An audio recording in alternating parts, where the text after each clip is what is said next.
Hello guys, good morning. Welcome back to our YouTube channel, Maths Tutorial by dibesh sir. This is NCERT solution chapter number 5, exercise 5.1. हम लोग पिछले class में 1 से लेकर 5 तक question कर लिए थे. इस क्लास में हम लोग 6 से कैरी करेंगे. आप मेरे साथ 6 क्वेश्चन है. Find all points of discontinuity of f where f is defined by f of x हमारा दे दिया 2x plus 3 if x less than और equal to 2, x greater than 2 के लिए हमारा है 2x माइनस 3. यहाँ पे भी कितने केस आ जाएंगे? 3 केस आ जाएंगे. एक c से लेस, एक c 2 से लेस, एक हो जाएगा 2 और एक हो जाएगा 2 से ग्रेटर. तो देखते हैं, पहले नंबर लाइन ड्रॉ कर लेते हैं ताकि क्लियर हो जाए हमें. ये हो गया हमारा, जो दिया है उसको लिख देते हैं, दैट इज़ 2. अब पहला केस है हमारा c जो है वो 2 से लेस है, तो c यहीं 2 से कम वाला लेते हैं, दैट इज़ यहाँ पे कहीं पे लिया हमने. उसके आगे अगर जाएंगे तो c प्लस, इसके पीछे अगर आएंगे तो c माइनस. अब 2 लेस के लिए हमारा फंक्शन है 2x माइनस 3, ये पूरे दोनों कवर कर लेता है. और 2 से ग्रेटर के लिए हमारा फंक्शन है 2x प्लस 3.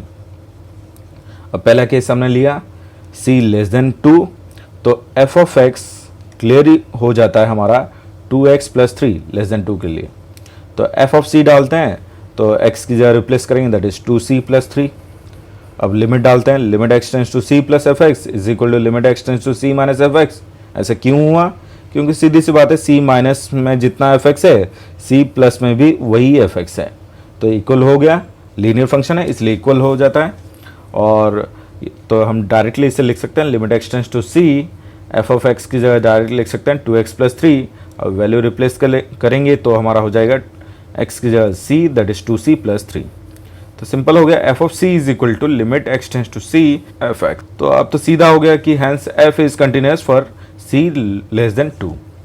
अब c इज इक्वल टू 2 लेते हैं, ये हो गया 2. अब 2 से आगे वाला 2 प्लस, 2 से पीछे वाला 2 माइनस. और 2 से आगे वाले के लिए फंक्शन है 2x प्लस माइनस 3, और 2 से पीछे वाले का फंक्शन है 2x प्लस 3. तो यहाँ पे फंक्शन अलग अलग हो जाता है. लेकिन इज इक्वल टू 2 में क्या फंक्शन है वो देखेंगे. इज इक्वल टू 2 में फंक्शन है हमारा 2x प्लस 3, तो f ऑफ x हमें लेना है 2x प्लस 3. तो f ऑफ 2 हो जाए हमारा, x की जगह 2 रिप्लेस करेंगे, 2 2 जार 4 प्लस 3 दैट इज 7. अब limit x tends to 2 minus f x, 2 minus के लिए एफ एक्स हमारा है 2x प्लस 3, तो वैल्यू रिप्लेस करेंगे, 2 2 जार 4 प्लस 3 दैट इज 7. अब limit x tends to 2 plus के लिए एफ एक्स हमारा है 2x minus 3, 2x minus 3. Value replace करेंगे, 2 2 जार 4 माइनस 3 दैट इज 1. तो यहाँ पे हम दोनों जगह पे क्लियर हो गए कि ये दोनों अनइक्वल है. अगर अनइक्वल है तो ये डिसकंटिन्यूस हो जाता है. कहाँ पे? At x is equal to 2. अब आप अगर ध्यान दोगे, find all points of discontinuity पूछा गया है, तो हमने एक पॉइंट ढूंढ लिया जहाँ पे वो डिसकंटिन्यूस हो रहा है, that is x is equal to 2. और एक चेक करके देख लेते हैं c ग्रेटर देन 2 के लिए. अब ये रहा 2 और c ग्रेटर है, तो c यहाँ पे कहीं पे आ गया, हमने c लिखा, और ये आगे वाला हो जाएगा c प्लस, पीछे वाला हो जाएगा c माइनस. और क्योंकि ग्रेटर देन 2 है तो दोनों ही केस में फंक्शन हो जाएगा हमारा 2x माइनस 3. तो f ऑफ x यहाँ पे c है, तो इस पूरे जगह के लिए f ऑफ x हमारा है 2x माइनस 3. अब c डालेंगे तो 2c माइनस 3 हो गया. अब limit x tends to c minus f x is equal to limit x tends to c plus f x. ये दोनों साथ में ही लिख सकते थे हम लोग. Limit x tends to c minus f x is equal to limit x tends to c plus f x, क्योंकि दोनों की जो फंक्शन है वो क्या है बताओ, सेम है. अब वैल्यू रिप्लेस करेंगे तो आएगा हमारा 2c माइनस 3. यहाँ पे वैल्यू रिप्लेस किए तो 2c माइनस 3, तो इसलिए मैंने एक में ही कर लेता था. तो 2c माइनस 3 दोनों सेम हो गया और वो f ऑफ c के बराबर हुआ. तो हम लोग लिख सकते हैं f of c is equal to limit x tends to c f of x. तो सीधा सारा f is continuous for c greater than 2.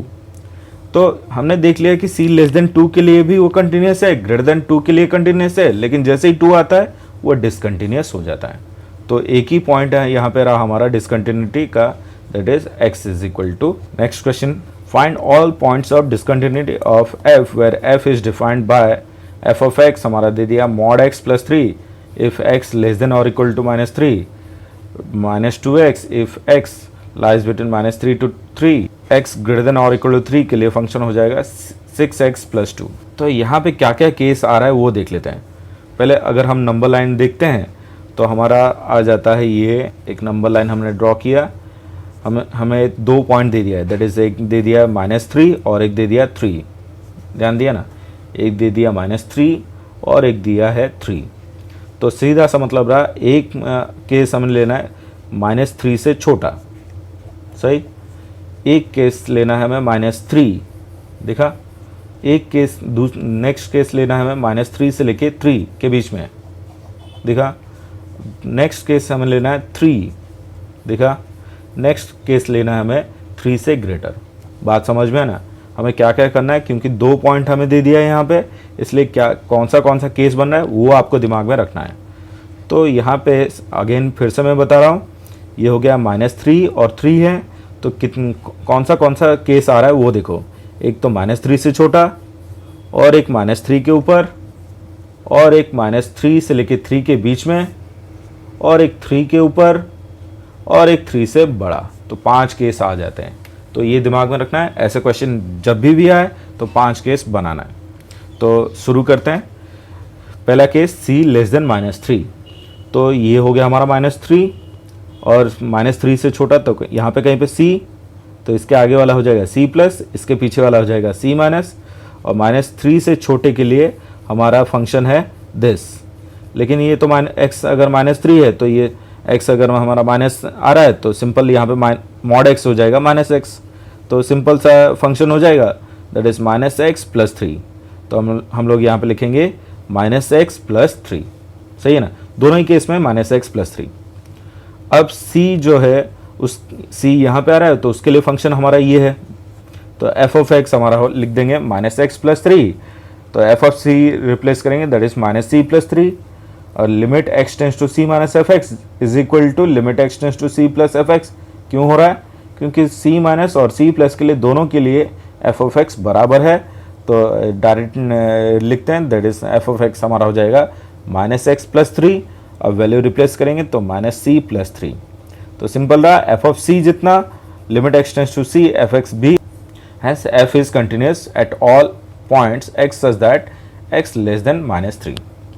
अब नेक्स्ट पॉइंट की तरफ आते हैं, that is -3, c is equal to -3।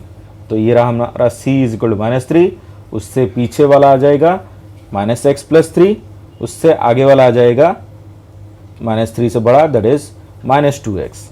इस केस के लिए f ऑफ ये c जो है हमारा -3 है, -3 के लिए फंक्शन क्या है वो देख लेते हैं, इज इक्वल टू -3, तो उसके लिए फंक्शन ये है, तो f(x) हमारा हो जाएगा -x+3। तो रिप्लेस करते हैं, f ऑफ -3 माइनस x की जब हमने लिया -3 + 3, तो ये तो +3 + 3 दैट इज क्या हो गया बताओ 6। अब लिमिट में डालते हैं, limit x tends to 3 minus है ना, -3 के लिए फंक्शन हमारा है -x+3।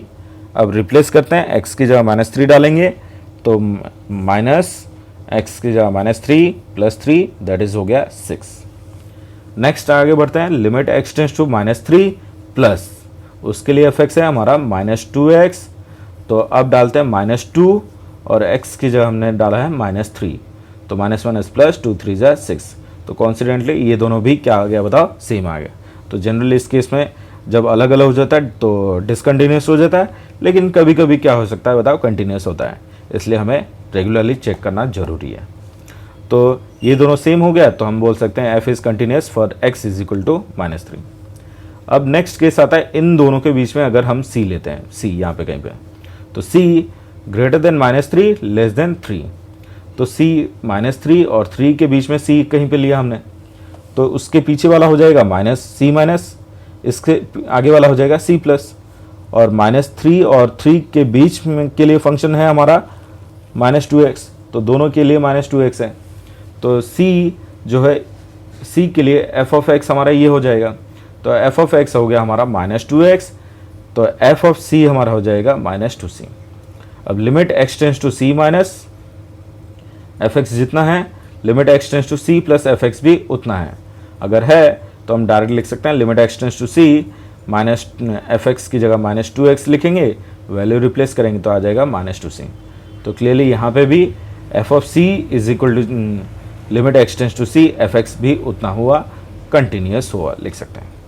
नेक्स्ट है यहाँ पे 3 में, तो c इज इक्वल टू 3 हमने लिया, इससे पीछे वाला आ जाएगा 3 माइनस, उसके आगे वाला हो जाएगा 3 प्लस। 3 प्लस के लिए, 3 से ग्रेटर के लिए हमारा है 6x प्लस 2, 3 से छोटे के लिए, 3 माइनस के लिए दैट इज माइनस 2x।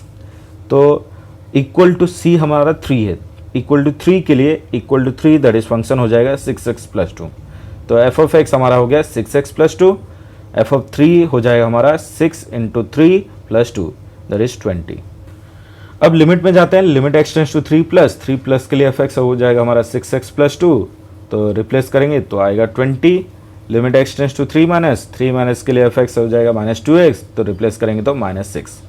तो क्लियर हो गया कि यहाँ पे limit x tends to 3 plus not equal to limit x tends to 3 minus. तो सीधा सा मतलब हो गया f is discontinuous at x is equal to 3। अब नेक्स्ट आया ये वाला segment that is c greater than 3। ये हो गया 3 और c जो है उससे बड़ा है, दैट इज यहाँ पे कहीं पे लिया हमने, तो उसके आगे वाला हो जाएगा c प्लस, उसके पीछे वाला हो जाएगा c माइनस, और पूरा ग्रेटर देन के लिए 6x प्लस 2। तो c यहाँ पे है, उसके लिए फंक्शन है हमारा 6x प्लस 2, तो रिप्लेस करेंगे f of c that is हो जाएगा 6c प्लस 2। अब डालेंगे limit x tends to c plus f x is equal to limit x tends to c minus f x. तो दोनों ही केस में एफ एक्स सेम है, तो डायरेक्ट लिख सकते हैं 6x प्लस 2, तो रिप्लेस करेंगे तो 6c प्लस 2। तो एफ ऑफ c जितना लिमिट भी उतना अगर हुआ तो हम बोल सकते हैं इट इज़ कंटिन्यूस। तो यहाँ पे हमने सिर्फ पता किया कि at x is equal to 3 में वो डिसकंटिन्यूस बता रहा है, बाकी समय find all points of discontinuity of f where f is defined by f of x is equal to this है, if x not equal to 0, x is equal to 0 के लिए 0। तो यहाँ पे भी आप फिर से वही देख सकते हो क्या केस आ सकते हैं। ये हो गया हमारा 0, इससे पीछे, इससे आगे और ये वाला, सही है ना। तो एक हो गया c लेस देन 0, एक हो गया c इज इक्वल टू 0 और एक हो जाएगा c ग्रेटर देन 0। तो c लेस देन 0 के लिए लिखते हैं, लेस देन 0 मतलब ये रहा 0, और लेस देन मतलब यहाँ पे कहीं पे c, उससे आगे के लिए c प्लस, इसके पीछे के लिए c माइनस, और इसके लिए f ऑफ x हमारा हो जाएगा ये वाला, क्योंकि लेस है तो f ऑफ x तो मॉड x बाय x है, क्योंकि लेस है तो मॉड x हो जाएगा माइनस x, तो ये कैंसल आउट करेंगे तो -1 आएगा। तो अब रिप्लेस करेंगे f ऑफ c, ये तो कांस्टेंट फंक्शन हो गया, तो डायरेक्ट आंसर हो गया -1। अब limit x tends to c plus f x जितना है, limit x tends to c minus f x भी उतना है, तो डायरेक्ट लिख सकते हैं एफ एक्स की जगह -1। अब ये तो कांस्टेंट फंक्शन, तो डायरेक्ट यहाँ पे -1 आ गया, तो सिंपल रहा एफ ऑफ c जितना, limit x tends to c f x भी उतना। तो ये हो गया continuous for x less than 0। अब केस 2 जाते हैं, c इज इक्वल टू 0 में, c इज इक्वल टू 0 यहाँ पे, ये आगे हो जाएगा 0 प्लस, ये हो जाएगा 0 माइनस। 0 प्लस के लिए आंसर है हमारा 1, क्योंकि प्लस x बाई एक्स हो जाएगा दैट इज़ 1। 0 माइनस के लिए आंसर है minus x by x that is -1, और 0 के लिए आंसर है हमारा 0। तो 0 के लिए c अगर 0 है तो उसके लिए एफ एक्स है हमारा 0, तो सिंपल रहा आंसर 0। अब limit x tends to 0 plus f x is equal to डालेंगे, 0 प्लस के लिए 1 है, तो आंसर हो गया 1। Limit x tends to 0 minus f x, उसके लिए एफ एक्स हमारा है -1, तो आंसर हो गया -1। तो क्लियरली ये दोनों सेम नहीं हुआ, अगर सेम नहीं हुआ तो ये हो गया discontinuous at x is equal to 0। सही है। नेक्स्ट में केस 3 की तरफ मूव करते हैं, c greater than 0। Greater than 0 मतलब 0 यहाँ पे लिखा, c 0 से ग्रेटर है यहाँ पे कहीं पे हमने लिखा, तो ये हो जाएगा आगे वाला c प्लस, पीछे वाला c माइनस। दोनों ही केस में f ऑफ x हमारा 1 है, तो f ऑफ x फिर से दोबारा लिखते हैं that is mod x by x, greater है तो x by x that is 1। Constant function, तो c कुछ भी डालेंगे तो आंसर आ जाएगा 1। नेक्स्ट है limit x tends to c minus f x is equal to limit x tends to c plus f x. क्यों हो रहा है? क्योंकि दोनों ही केस में एफ एक्स हमारा सेम है दैट इज 1 है, तो आंसर हो गया 1। तो clearly f of c is equal to 1 हुआ, limit x tends to f x के बराबर हुआ, तो f हम बोल सकते हैं continuous for x greater than 0। तो सिर्फ यहाँ पे एक ही पॉइंट रहा that is x is equal to 0, जहाँ पे वो क्या बता रहा है, डिसकंटिन्यूटी बता रहा है। सो आज के लिए इतना ही। अगर कुछ डाउट होगा तो मेरे व्हाट्सअप नंबर पे आप मैसेज कर सकते हो, दैट इज़ 9510509053, या फिर कमेंट बॉक्स में कमेंट करके मुझे अपना डाउट पूछ सकते हो। So thanks for joining our class. Do like, share and subscribe my channel, and don't forget to hit the bell icon to have notification for my new videos. Thank you.